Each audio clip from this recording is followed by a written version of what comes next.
everyone. Welcome back to year 2 of our Ask the Vet video series. I'm here with SmartPak staff veterinarian and medical director, Dr. Lydia Gray, back to answer some more of your questions. After taking a month off for rest and relaxation and all of the crazy holiday gifting that happens around here at SmartPak, we are back to answer some more questions, and we have a surprise. As promised, because we took a month off, we have bonus questions for you this month. Both Dr. Gray and myself selected our favorite questions that were not answered over the past year. They were submitted but never voted to the top, so we used our executive authority. We're voting them up and we're going to answer them. We're going to talk about them today. But because the best gifts come in small packages, those will be in a separate video. You got to wait for it. Because otherwise, as you guys know, we kind of get into the topics on these. This can get a little long. Yeah. So those will be coming soon. You have to stay tuned. I would recommend subscribing to our YouTube channel so you never miss out. For now, we're going to go back to our normal format. Okay. We're going to answer the top 5 questions that were submitted and then voted up by fans and viewers and SmartPak shoppers like you. So thank you for your questions. As a reminder, you can ask questions on Twitter, Instagram, Facebook, YouTube. You can email them to customercare@smartpak.com. You can comment in the blog. You can comment on posts on YouTube. Can they send us a drone? You probably, but it might spook the horses, so please be thoughtful. And always use hashtag #AskTheVetVideo, even if you're sending a handwritten note attached to a drone, so that we can always catalog all the questions, make sure we don't miss anything. If your question gets voted into the top 5, you will not only get an answer in the video, you will also get a SmartPak gift card. Yes. Which is pretty great. So, believe it or not, there are some people who have not claimed that outstanding SmartPak gift card. So if you have one, if you've had a question that's been answered previously, email customercare@smartpak and we'll get it all taken care of for you. Going. All right. All that said, are you ready? First question of year 2. Let's go. Okay. The first question of year 2 is, do you like my new C4 belt?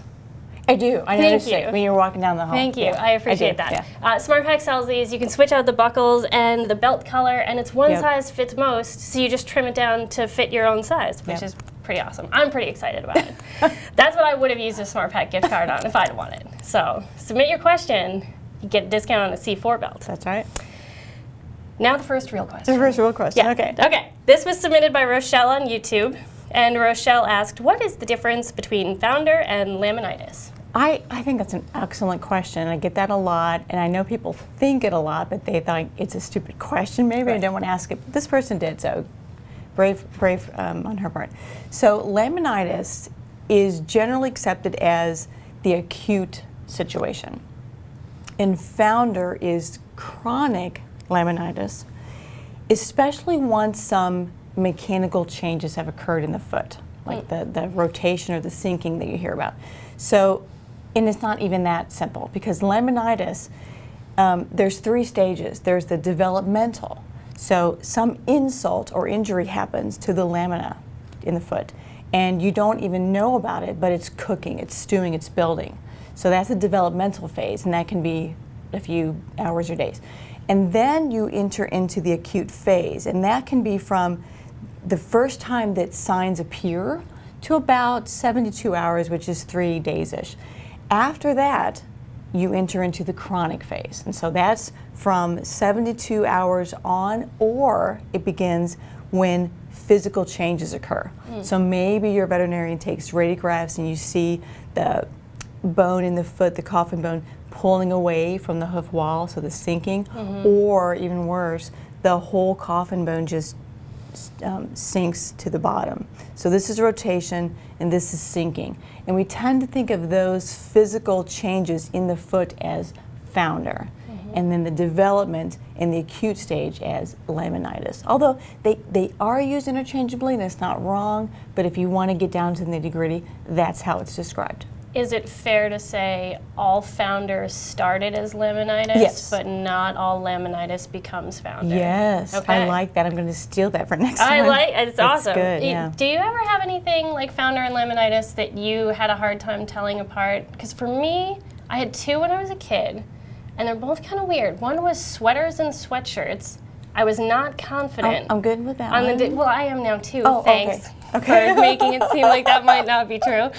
And the other one, ironically, for working at SmartPak, was magazines and catalogs.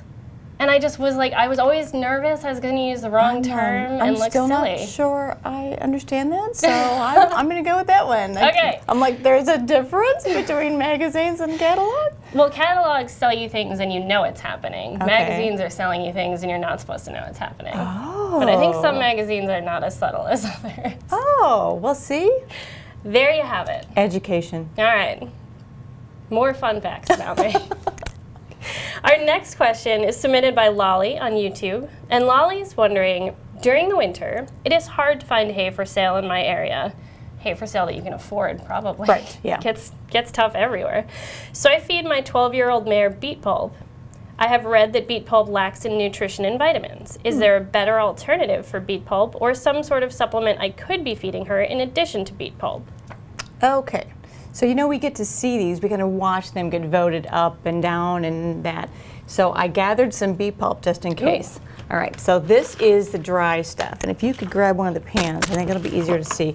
Mine at home that I get is more, it's bigger. This is smaller, but it's the shredded version. It also comes in pelleted version. And so it's dry. And so what most people do is they add water to it. So let's show them the other one.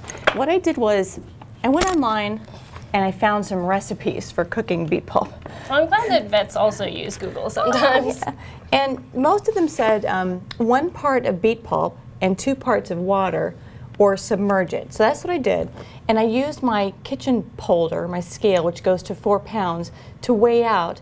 This amount in here was 1 pound of dry beet pulp. So it's very, very light.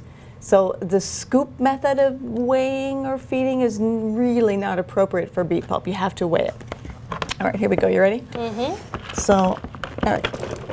So this is what it looks like wet. And it smells good. It does. It smells wonderful. We decided that this is not very wet. This is just wet. Moistened almost. And different horses like it like some like it just moistened, and if it gets any wetter than this, it's sloppy. Mm-hmm. They turn their nose up and they don't like it. So you got to kind of figure out what your horse likes. Okay, so that's what it looks like. Is there any risk to feeding it completely dry? Like there's the old wives' tale that if you throw rice at a wedding, a pigeon will eat it and the stomach will expand, the exploding pigeons. Yeah. Is there any risk like that with beet pulp, or is it like oatmeal where if you can stomach eating it dry, go for it, but add as much water as you want to make it palatable? Is it kind of... The short answer is no. Okay. The long answer is there's certainly out there the myth that if you feed dry beet pulp, it will expand in the stomach and explode, and that's just a myth. That is not true. Okay. There's another belief that horses will choke. They're more likely to choke if they're fed dry beet pulp. That also has not ever been proven, but if it concerns you and you can't sleep at night, by all means feed it wet. I mean, there's nothing wrong. The only thing wrong with feeding it wet is, say in the summer, if it gets really warm where you are. Mm-hmm. You don't have very long from soaking it, and this was about a half hour of soaking, which is what most recipes recommend. If you leave it wet somewhere warm, it will mold and sour and do all those things, and you don't want to feed your horse that. That is the only reason that you wouldn't wet it. Mm-hmm. In the winter, then of course you have to worry about freezing, but if, by all means, if dry concerns you, feed it wet. So her question also dealt with the nutrition of it. Yes. And as you know, I feed a lot of it. I mean, I walked through this, so we're going to give this to somebody at the end. We're not just going to throw it away. So nutritionally, it is somewhere between hay and grain. It's high calorie because it's a form of highly digestible fiber. Mm-hmm. Some fiber is mostly bulk, and it goes in and it goes out, and it's not digested. This is digested into volatile fatty acids, which the horse uses as its main source of energy. So we like it for the hard keepers. Mm-hmm. It puts weight on those skinny thoroughbreds that nothing puts weight on for the old horses. It's great for old horses that can't chew because their teeth have grown out. It's good for Hebe horses. Mm-hmm. Here's my Newman fact.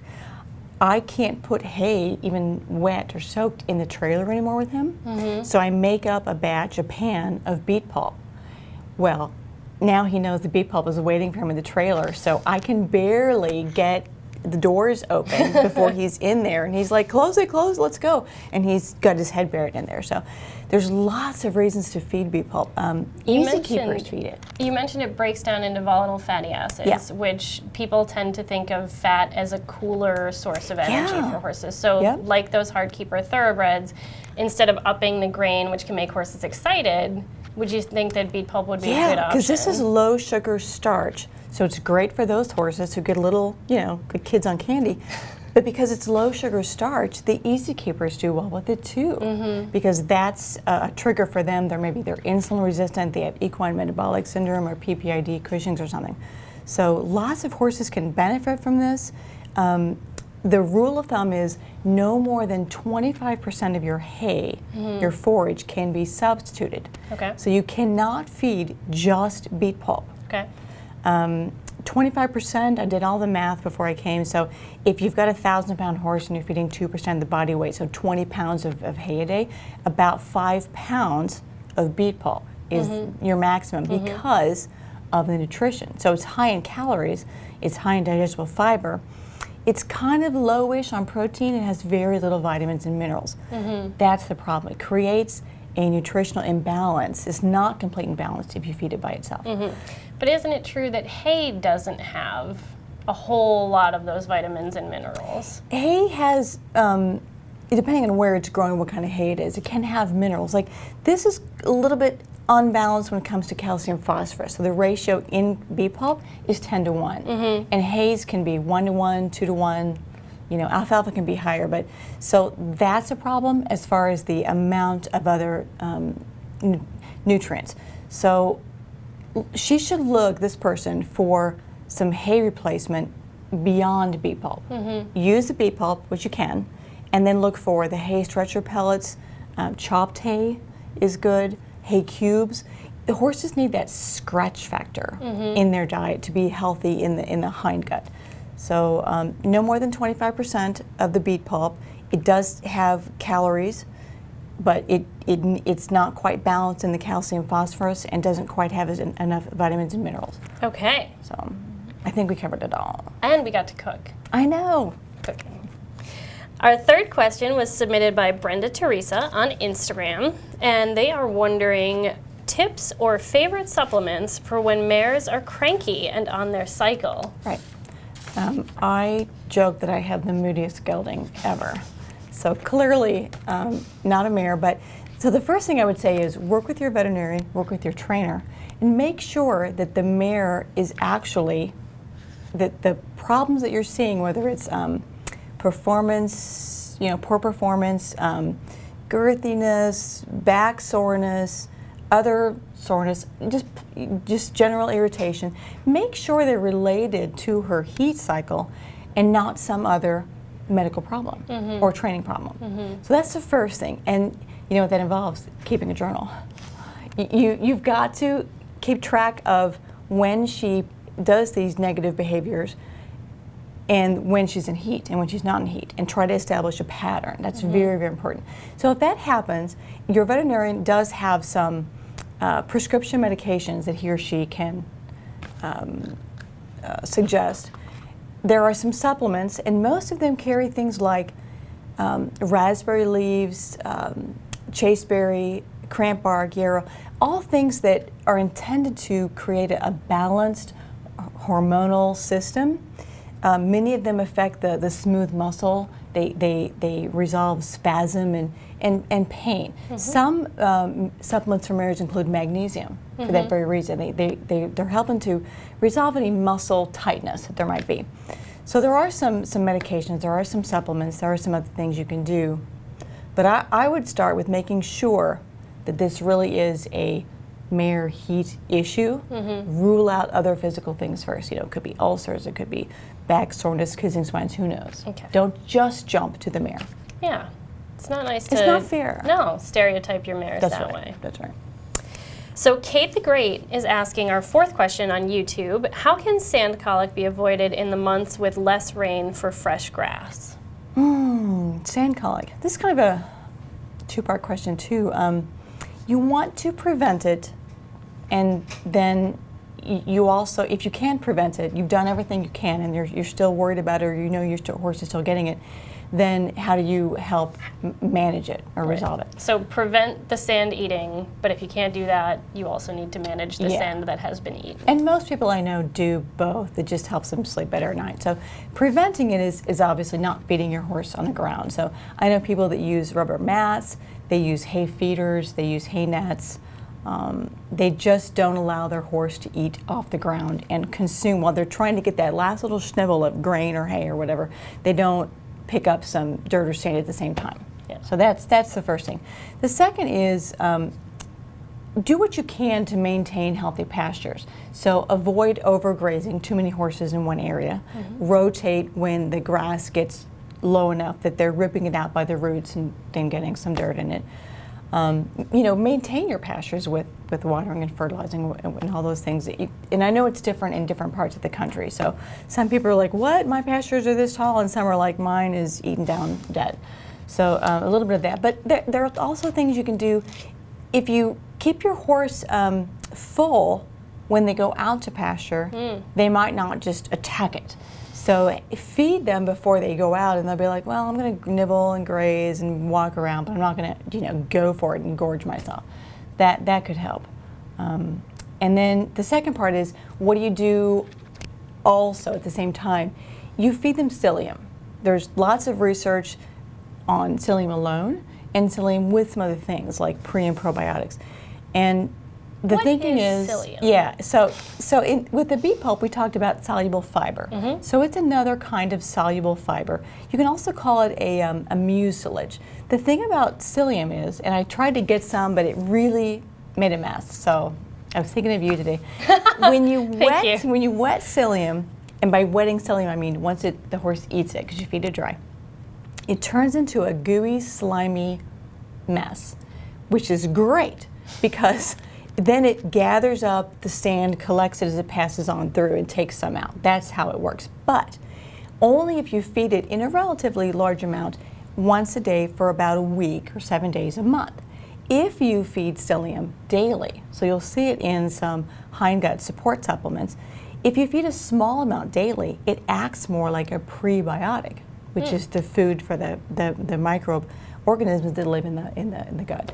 So don't feed psyllium daily if your intention is to gather up sand and move it out, because the bacteria and the other organisms in the gut will then take it and use it, and then it's not available for the sand. So you want to just use it sporadically in large amounts to gather, collect up the sand, and move it on out. If you're feeding it daily in like a hindgut support supplement and the bacteria are used to eating it, and then you do want to do one of those purges because you're introducing it in larger quantities, would that be okay? Yeah. Okay, yeah. so you can use the two in conjunction. Okay. Absolutely. And there's one more test that I didn't do today that we could have. You can gather up about 5 or 6 fecal balls, gather from the middle of the pile, not the ones that are touching the ground, because those are contaminated. Already sandy. Yeah, more contaminated.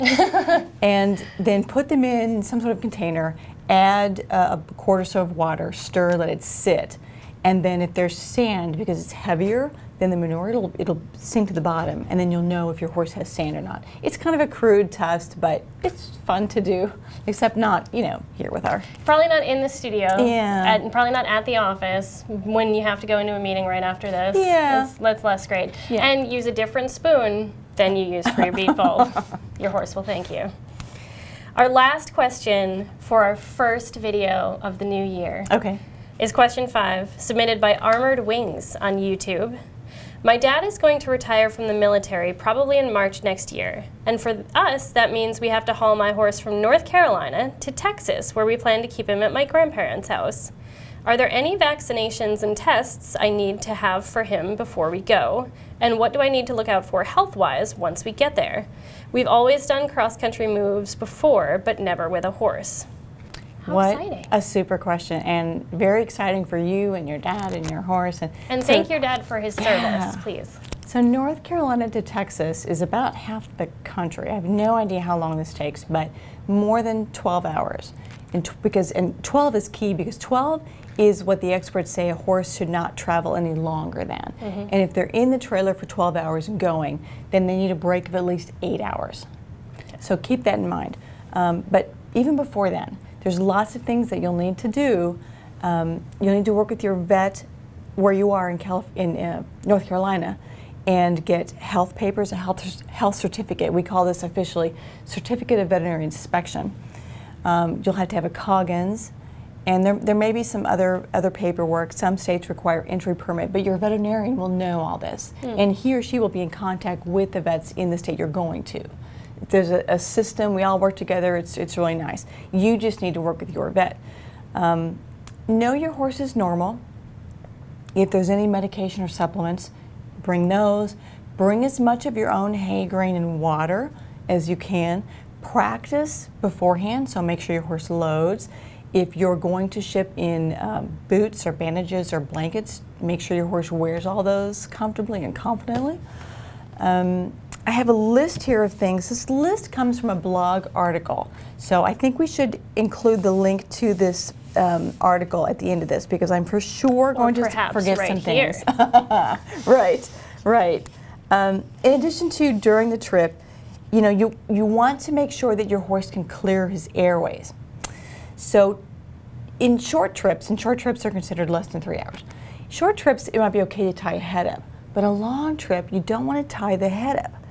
But it depends a little bit on how your horse rides in the trailer and the configuration of your trailer. So, the 2-horse straight load versus a 3-horse slant versus an open trailer, they're all a little bit different.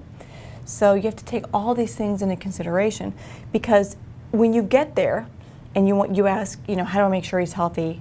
Like, what do I look for when I get there afterwards? You want to take their temperature each day. And it's going to take at least 3 days for him of just turn out and not riding and just leave him alone. Just observe him, but don't ask him to do anything. And each of those days, and perhaps longer, you should take his temperature. And that's going to be your best indicator of, did he make this trip okay? But I will tell you, he is going to lose some weight. He is going to be dehydrated. So anything you can do to help those ahead of time. Make sure he has plenty of hay, forage, roughage, the scratch factor through the trip and after. We tend to cut down on the grain. Beet pulp might be a super feed stuff because you want to provide calories to reduce the weight loss, but you don't want the sugars and starches of grain. So I would say beet pulp, and get your horse started early, so about 7 to 10 days before the trip. Start introducing small amounts of beet pulp because it's like any other feed. You don't just throw it in large amounts. And then encourage drinking, both on the trip, so stop and offer water about every 4 hours. And also encourage drinking by adding electrolytes or salt. And because they don't build up in the body or stay, you want to just start like the day before and the day of, and each day you're traveling and the couple days after, so maybe a week to keep them drinking. Because hydration and not losing too much weight and then not having an infection and being able to clear the airways, those are the health things I think of. Your vet can help you with everything else, and then you just have to make a packing list and gather everything that you need. But I want to jump back to one of the things that you called out was bringing your own hay and grain. Yes. And I think that this is something that people often don't really think about. They think I do too. All hay is hay, all grain is grain. People even going to weekend horse shows. The trailer space is so limited, the truck space is so limited, and you're tempted to just say, we'll buy hay when we get there, we'll buy grain when we get there. Yeah. Can you talk about why it's so important to bring your own and make that slow transition? Yeah. I think people have in their heads that changing grain is a bad thing, and so they'll bring grain, but the research says that changing grain suddenly, leads to it increases your horse's risk of colic by 5 times. And is that not just the type of grain, but also the amount? It's everything. It's everything. Just change in grain. The interesting thing, though, is when you change hay, amount, type, cutting, any of those, it increases your horse's risk of colic by 10 times. And the reason for that is grain is digested by your horse in his stomach and small intestines, the foregut. Hay is digested by the bacteria and the microorganisms in the hindgut, and they tend to be shocked when you give them something completely new as a foodstuff. Now, we might like it, different things at every meal. Bacteria don't. They like the same thing every day, every meal. So they get shocked, and then that's when chaos ensues and colic and laminitis. So you've got to be especially careful with the hay. That really ups your risk. Excellent. Really good advice, and it sounds like she has plenty of time to prepare for that move in March. Yeah. Good time to ask the question, and good luck on the move. Yeah. So that's all we have for this month. Thank you guys so much for joining us for our first video of the new year and our second year of Ask the Vet videos. Oh my gosh. We are loving your questions. I am loving learning the answers. I'm loving and I hope getting you to guys are cook. too. Yeah, I know. I hope there's more of this. Ask feed related questions. So that's all we have. Please submit your questions for next time. You can submit them on YouTube, Facebook, Instagram, Twitter, email customer care. You can comment on our blog or this video post. Use hashtag AskTheVetVideo so we can keep track of those questions. Right. And we will be accepting those questions until February 2nd, so you have plenty of time to get those in. And then keep an eye out on YouTube, Twitter, and our blog for voting. And you can vote as many times as you want, and you can campaign to have as many other people vote as many times as they want. So we want to see those most popular questions get answered next time.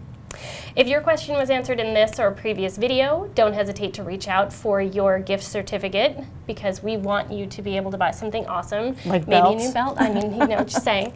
And that's all we have for you. So subscribe so you never miss our next question or our bonus video, which is coming up soon. Thank you so much for watching. Happy New Year and have a great ride.